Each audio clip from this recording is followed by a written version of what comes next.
Anita, how do you feel weeks away from the coronation?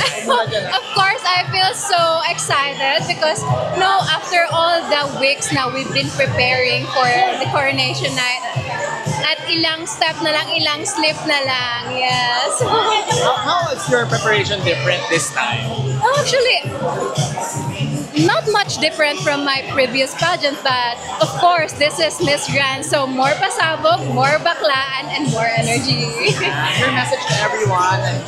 Yes, my message to everyone is just to keep spreading love, kindness, and understanding with one another. Malapit na po ang coronation night. Let's just support each girl na they're competing, they're representing their province, their dreams as well. So, hope to see you all soon. Anita, also, how do you feel na you've been landing top spots sa mga leaderboards online? Of course, I feel so great. Blessed and grateful po sa mga nakikita ko na I've been part of their top 5. And at the same time, hindi tayo dapat magpakabante. So I'm doing my best. I'm doing my assignment. 101% of effort.